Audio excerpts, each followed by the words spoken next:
Programme ਸਫ਼ਰ ਸਾਂਝ ਵਿੱਚ ਇੱਕ ਵਾਰ ਫੇਰ ਆਪ ਸਭ ਦਾ ਸਵਾਗਤ ਕਰਦੇ ਹਾਂ। ਚਲੋ ਗੱਲਬਾਤ ਦੇ ਸਿਲਸਿਲੇ ਨੂੰ ਅੱਗੇ ਵਧਾਈਏ। ਗੱਲ ਹੋ ਰਹੀ ਸੀ ਬਾਤਾਂ ਪਾਉਣ ਦੀ। ਜੀ ਹਾਂ, ਮੇਰੇ ਬਿਲਕੁਲ ਯਾਦ ਹੈ। ਅੱਜ ਆਪਾਂ ਨੇ ਬਾਤ ਨਹੀਂ ਪਾਉਣੀ, ਕੋਈ ਹਾਈਬਨ ਪਾਉਣਾ ਹੈ।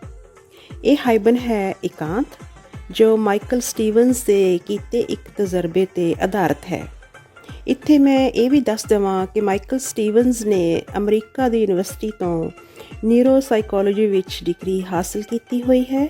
ਉਹ ਇੱਕ ਸਫਲ ਪਬਲਿਕ ਸਪੀਕਰ ਵੀ ਹੈ ਅਤੇ ਉਸ ਦਾ ਵਿਸਾਸ ਨਾਂ ਦਾ ਐਜੂਕੇਸ਼ਨਲ ਚੈਨਲ ਵੀ ਚੱਲਦਾ ਹੈ। ਲਓ ਜੀ, ਪੇਸ਼ ਹੈ ਹਾਈਬਨ ਇਕਾਂਤ। ਕਾਦਰ ਦੀ ਵੰਨ ਸਵੰਨੀਆਂ ਰੰਗੀਨੀਆਂ ਵਾਲੀ ਕੁਦਰਤ ਚੌਗਿਰਦੇ 'ਚੋਂ ਮਨਫੀ ਸੀ। ਨਾ ਖੁੱਲ੍ਹਾ ਅੰਬਰ, ਨਾ ਸੂਰਜੀ ਲਿਸ਼ਕੋਰ, ਨਾ ਤੈਰਦੀਆਂ ਬਦਲੋਟੀਆਂ, ਨਾ ਪੰਛੀ ਕਲੋਲ। ਨਾ ਰੁਮਕਦੀ ਸੀ ਪੌਣ ਕਿਧਰੇ, ਨਾ ਖਿਲ ਰਹੇ ਸੀ ਪੱਤੇ, ਰੰਗਾਂ ਦਾ ਲਲਾਰੀ ਗੁੰਮ ਸੀ ਕਿਤੇ। ਚੁਫੇਰਾ ਰੰਗਹੀਣ ਤਾਂ ਨਹੀਂ ਸੀ, ਪਰ ਏਕਲ ਰੰਗ ਜੋ ਰੂਪਮਾਨ ਸੀ, ਉਹ ਸੀ ਨਿਰੋਲ ਚਿੱਟਾ, ਉਜਲ ਸਫੈਦ, ਜਾਂ ਕਹਿ ਲਓ ਬੇਦਾਗ ਪੱਗਾ। ਇਉਂ ਲੱਗਦਾ ਸੀ ਜਿਵੇਂ ਚੁਫੇਰੇ 'ਚ ਬਰਫ਼ ਹੀ ਬਰਫ਼ ਖਿਲਰੀ ਪਈ ਹੋਵੇ। ਚੌਗਿਰਦੇ 'ਤੇ ਤਣਿਆ ਸੀ ਚੁੱਪ ਦਾ ਸਫੈਦ ਗਿਲਾਫ। ਉਹ ਇੱਕ ਛੋਟੇ ਜਿਹੇ ਬੰਦ ਕਮਰੇ ਵਿੱਚ ਬੈਠਾ ਸੀ, ਜਿੱਥੇ ਨਾ ਕੋਈ ਝਰੋਖਾ ਸੀ, ਨਾ ਕੋਈ ਖਿੜਕੀ, ਤੇ ਬੂਹਾ ਵੀ ਅੰਦਰੋਂ ਬੰਦ ਸੀ। ਇਹ ਇੱਕ ਛੋਟੀ ਜਿਹੀ ਪ੍ਰਯੋਗਸ਼ਾਲਾ ਸੀ, ਜਿਸ ਵਿੱਚ ਹਰ ਵਸਤ ਦੁੱਧ ਰੰਗੀ ਸੀ। ਉਹ ਸਫੈਦ ਕਮਰੇ ਵਿੱਚ ਇਕੱਲਿਆਂ ਹੀ 72 ਘੰਟੇ ਉਸਨੇ ਗੁਜ਼ਾਰਨੇ ਸਨ, ਬਗੈਰ ਕਿਸੇ ਨਾਲ ਸੰਪਰਕ ਕੀਤਿਆਂ। ਨਾ ਕੋਈ ਘੜੀ, ਨਾ ਫੋਨ, ਨਾ ਟੀਵੀ, ਨਾ ਕੰਪਿਊਟਰ, ਤੇ ਨਾ ਹੀ ਕੋਈ ਹੋਰ ਬਿਜਲਈ ਯੰਤਰ। ਨਾ ਕੋਈ ਪੜ੍ਹਨ ਲਈ ਕਿਤਾਬ, ਨਾ ਅਖਬਾਰ, ਤੇ ਨਾ ਕੋਈ ਹੋਰ ਮਨ ਪਰਚਾਵੇ ਦਾ ਸਾਧਨ। ਉਸਦੇ ਖਾਣ ਪੀਣ ਲਈ ਭੋਜਨ ਤੇ ਨਿਤ ਕਿਰਿਆ ਲਈ ਪਖਾਨਾ ਉਸੇ ਕਮਰੇ ਵਿੱਚ ਮੌਜੂਦ ਸੀ। ਉਸਨੇ ਕਿਤੇ ਸੁਣਿਆ ਸੀ, ਰੋਮ ਰੋਮ ਵੱਜਦਾ ਇੱਕ ਤਾਰਾ, ਇਕਾਂਤ ਭਰਿਆ ਲੱਗੇ ਸਾਰਾ। ਅੱਜ ਇਸੇ ਇੱਕ ਤਾਰੇ ਦਾ ਨਾਦ ਸੁਣ ਲਈ ਉਹ ਕਾਹਲਾ ਸੀ। ਉਹ ਆਪਣੇ ਇਕਾਂਤ ਨੂੰ ਇਸੇ ਨਾਦ ਨਾਲ ਭਰਨ ਦਾ ਚਾਹਵਾਨ ਸੀ। ਜਿਸ ਕਮਰੇ ਵਿੱਚ ਉਹ ਬੈਠਾ ਸੀ, ਉਸ ਦੀਆਂ ਕੰਧਾਂ ਕਪਾਹ ਰੰਗੀਆਂ ਸਫੈਦ, ਤੇ ਸਫੈਦ ਹੀ ਫਰਨੀਚਰ ਸੀ। ਚਿੱਟਾ ਸੰਗਮਰਮਰੀ ਫਰਸ਼, ਪੂਣੀ ਵਰਗੇ ਬੱਗੇ ਬੈੱਡ, ਤੇ ਬੱਗੀ ਬੱਗੀ ਚਾਦਰ, ਤੇ ਬੱਗਾ ਜਿਹਾ ਸਰਾਣਾ, ਰੂੰ ਵਰਗਾ ਚਿੱਟਾ ਤੌਲੀਆ, ਚਿੱਟਾ ਸਾਬਣ, ਤੇ ਚਿੱਟੇ ਰੰਗ ਦੇ ਹੀ ਟਾਇਲਟ ਪੇਪਰ। ਇੱਥੋਂ ਤੱਕ ਕਿ ਸਫੈਦ ਭੋਜਨ ਵੀ ਸਫੈਦ ਭਾਂਡਿਆਂ ਵਿੱਚ ਹੀ ਪਿਆ ਸੀ। ਉਸਦੇ ਪਾਏ ਕੱਪੜੇ ਵੀ ਗੁਲਦੌਦੀ ਦੇ ਸ਼ਫਾਫ ਫੁੱਲਾਂ ਜਿਹੇ ਸਫੈਦ। ਉੱਥੇ ਦਿਨ ਤੇ ਰਾਤ ਦਾ ਕੋਈ ਭੇਦ ਨਹੀਂ ਸੀ। ਨਿਰੰਤਰ ਖਿਲਦੀ ਦੂਧੀਆ ਰੌਸ਼ਨੀ ਵਿੱਚ ਕਮਰਾ ਹੋਰ ਵੀ ਉਜਲਾ ਉਜਲਾ ਲੱਗ ਰਿਹਾ ਸੀ। ਏਕ ਸੁਰ ਏਕ ਤਾਲ ਹੋ ਜਾਵਾਂ, ਰਾਗ ਰੰਗ ਖਿਆਲ ਹੋ ਜਾਵਾਂ। ਹਰ ਬੰਦਾ ਆਪਣੀ ਹੀ ਜੁਗਾੜ ਚੁੱਕੀ ਫਿਰਦਾ ਹੈ, ਅੰਦਰੋਂ ਤਿੜਕਿਆ ਤੇ ਬਾਹਰੋਂ ਭੜਕਿਆ ਫਿਰਦਾ ਹੈ। ਕਹਿੰਦੇ ਨੇ ਹਰ ਕੋਈ ਆਪਣੀ ਨਿੱਤ ਦੀ ਭੱਜ ਦੌੜ ਤੋਂ ਦੂਰ ਕੁਝ ਪਲ ਇਕਾਂਤ ਵਿੱਚ ਬਿਤਾਉਣਾ ਲੋਚਦਾ ਹੈ। ਉਹ ਵੀ ਤਾਂ ਇਹੋ ਤਜਰਬਾ ਕਰ ਰਿਹਾ ਸੀ ਕਿ ਸ਼ੋਰ ਸ਼ਰਾਬੇ ਦੀ ਅਣਹੋਂਦ 'ਚ ਇਹ ਇਕਾਂਤ ਕਿਸ ਹੱਦ ਤੱਕ ਸੁਹਾਵਣਾ ਲੱਗ ਸਕਦਾ ਹੈ। ਕਾਸ਼ ਉਸਦੇ ਮਨ ਵਸੇ ਮਾਰੂਥਲ ਨੂੰ ਕਿਤੋਂ ਕੋਈ ਬੂੰਦ ਹੀ ਮਿਲ ਜਾਵੇ।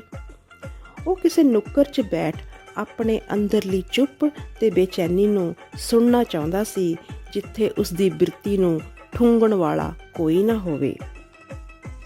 ਅਸ਼ਾਂਤ ਤੇ ਅਸਹਿਜ ਮਨ ਨੂੰ ਆਰਾਮ ਦਿਵਾਉਣ ਲਈ ਉਹ ਚੁੱਪ ਪਹਿਨ ਕੇ ਵੇਖਣਾ ਚਾਹੁੰਦਾ ਸੀ। ਹੁਣ ਉਹ ਸੀ ਤੇ ਉਸਦੀ ਚੁੱਪੀ। ਲੱਗਦਾ ਸੀ ਕਿ ਉਸਦੇ ਦੁਆਲੇ ਪਸਰੀ ਚੁੱਪ ਉਸਨੂੰ ਸਕੂਨ ਦੇ ਰਹੀ ਹੋਵੇਗੀ। ਉਹ ਚੁੱਪੀ ਨਾਲ ਇਕਮਿਕ ਹੋ ਕੇ ਉਸ ਚੁੱਪ ਨੂੰ ਬੁਲਾਉਣ ਲੱਗਾ, ਜੋ ਉਸਨੂੰ ਸ਼ਾਇਦ ਪਹਿਲਾਂ ਕਦੇ ਨਜ਼ਰ ਹੀ ਨਹੀਂ ਆਈ ਸੀ। ਚੁੱਪ ਵਿੱਚ ਅਣਕਹੇ ਅਹਿਸਾਸ ਧੜਕਣ ਲੱਗੇ ਤੇ ਤਲੀਆਂ ਤੇ ਜਜ਼ਬਾਤ ਪਿਘਲਦੇ ਰਹੇ। ਇਸ ਸਫੈਦ ਗੁਫਾ ਵਿੱਚ ਆਉਣ ਤੋਂ ਪਹਿਲਾਂ ਉਹ ਸਮਾਂ ਵੇਖਣਾ ਖੁੰਝ ਗਿਆ ਸੀ, ਪਰ ਕੁਝ ਦੇਰ ਬਾਅਦ ਉਹ ਸੌਂ ਗਿਆ।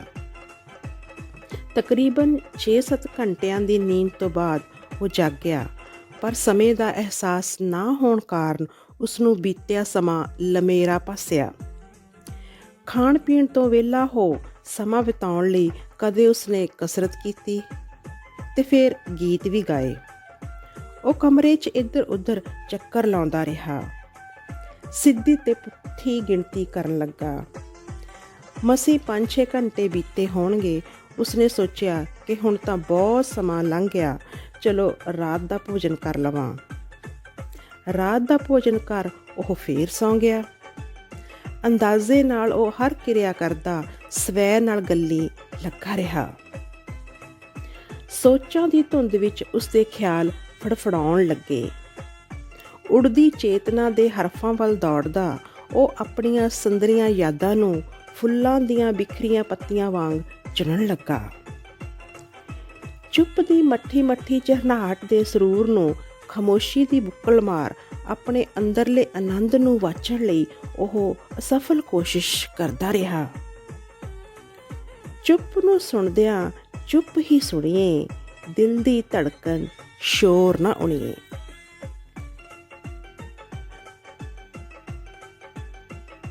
ਸਮਾਂ ਤਾਂ ਆਪਣੀ ਚਾਲ ਤੁਰਦਾ ਜਾ ਰਿਹਾ ਸੀ, ਪਰ ਸਮੇਂ ਦੇ ਮਾਪਕ ਦੀ ਅਣਹੋਂਦ 'ਚ ਉਹ 24 ਘੰਟੇ ਅਗਾਂਹ ਚਲਾ ਗਿਆ। ਉਸਨੂੰ ਲੱਗਾ ਕਿ ਨਜਿੱਠੇ ਸਮੇਂ ਦੀ ਮਿਆਦ ਹੁਣ ਪੁੱਗਣ ਹੀ ਵਾਲੀ ਹੈ, ਜਾਣੀ ਕਿ 72 ਘੰਟੇ ਹੋਣ ਹੀ ਵਾਲੇ ਨੇ ਤੇ ਉਹ ਕੁਝ ਹੀ ਮਿੰਟਾਂ ਬਾਅਦ ਬਾਹਰ ਚਲਾ ਜਾਵੇਗਾ। ਹੁਣ ਉਹ ਅਸ਼ਾਂਤ, ਅਸਹਿਜ ਤੇ ਨਿਰਾਸ਼ ਸੀ। ਸ਼ਾਂਤੀ ਲਈ ਇਕਾਂਤ ਤੇ ਖਾਮੋਸ਼ੀ ਜ਼ਰੂਰੀ ਹੈ, ਪਰ ਹੁਣ ਉਹ ਇਕੱਲਾ ਨਹੀਂ ਰਹਿਣਾ ਚਾਹੁੰਦਾ ਸੀ। ਖਾਮੋਸ਼ੀ ਦੀ ਨਮੋਸ਼ੀ ਹੁਣ ਉਸਨੂੰ ਪਰੇਸ਼ਾਨ ਕਰ ਰਹੀ ਸੀ।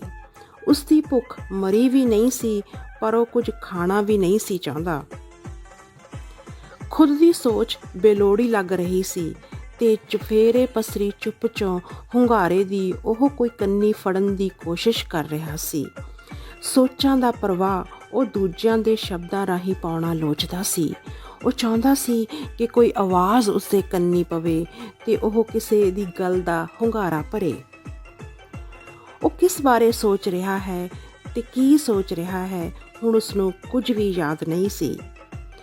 ਅਛੂਤ ਸੁਪਨੇ ਤੇ ਹਕੀਕਤ ਰਲਗੱਡ ਹੋ ਗਏ ਸਨ। ਆਪਣੀ ਹੋਂਦ ਦੇ ਖਿਲਰੇ ਟੁਕੜੇ ਇਕੱਠੇ ਕਰਦਾ ਉਹ ਆਪਣੀ ਰੂਹ ਨੂੰ ਲੱਭ ਰਿਹਾ ਸੀ। ਉਹ ਆਪਣੇ ਵਜੂਦ ਨੂੰ ਲੱਭ ਰਿਹਾ ਸੀ। ਉਸਦਾ ਆਪਾ ਹੁਣ ਕਿਧਰੇ ਗੁਆਚ ਗਿਆ ਸੀ। ਪਰ ਨਮੋਸ਼ੀ ਦੀ ਖਾਮੋਸ਼ੀ ਉਲਝਣ ਹੋਰ ਵਧਾ ਰਹੀ ਸੀ। ਇਕਾਂਤ 'ਚ ਸ਼ੋਰ ਸੀ, ਸ਼ੋਰ 'ਚ ਇਕਾਂਤ ਨਹੀਂ। ਸ਼ੋਰੀਲੇ ਇਕਾਂਤ ਵਿੱਚ ਲੱਭਦਾ ਸੁਖਾਂਤ ਨਹੀਂ। ਅਚਨਚੇਤ ਉਸਦੀ ਚੁੱਪੀ ਦੇ ਵਿਦਰੋਹੀ ਸ਼ੋਰ ਨੇ ਸਮੇਂ ਦੀ ਮਿਆਦ ਤੋਂ ਪਹਿਲਾਂ ਹੀ ਉਸਨੂੰ ਬੰਦ ਬੂਹਾ ਖੋਲ੍ਹਣ ਲਈ ਮਜਬੂਰ ਕਰ ਦਿੱਤਾ। ਪਰ ਉਹ ਪਿਛਾਂਹ ਪਰਤ ਆਇਆ। ਕਹਿੰਦੇ ਨੇ ਕਿ ਡੂੰਘੀ ਚੁੱਪ ਸਮੇਂ ਨਾ ਸਾਡੇ ਅੰਦਰ ਤੂਫਾਨ ਉਮੜਦੇ ਨੇ, ਨਾ ਝੱਖੜ ਝੁੱਲਦੇ ਨੇ, ਸਗੋਂ ਸੁੰਗੜ ਜਾਂਦੇ ਨੇ ਮਾਮੂਲੇ ਚਾਅ ਤੇ ਸਹਿਮ ਜਾਂਦੀ ਹੈ ਪਰਵਾਜ਼। ਹੁਣ ਉਹ ਸ਼ਾਂਤ ਬੈਠਾ ਸੀ, ਚੁੱਪ ਦੇ ਅੰਦਰ ਬਾਹਰ ਠਰੇ ਜਜ਼ਬਾਤ ਵਿੱਚ ਡੁੱਬਾ। ਉਸਦੀ ਸੋਚ ਤੇ ਬਰਫ਼ ਜੰਮ ਗਈ ਸੀ ਤੇ ਉਸਦੇ ਆਪੇ ਅੰਦਰ ਉੱਗੀਆਂ ਬਰਫੀਲੀਆਂ ਕੰਧਾਂ ਨੇ ਉਸਨੂੰ ਸੁੰਨ ਕਰ ਦਿੱਤਾ ਸੀ। ਅਚਾਨਕ ਬੂਹੇ ਤੇ ਹੋਈ ਠਕ ਠਕ ਨਾਲ ਉਹ ਤਰਬਕ ਕੇ ਉੱਠਿਆ। ਉਸਦੇ ਸਮੇਂ ਦੀ ਮਿਆਦ ਹੁਣ ਪੂਰੀ ਹੋ ਚੁੱਕੀ ਸੀ।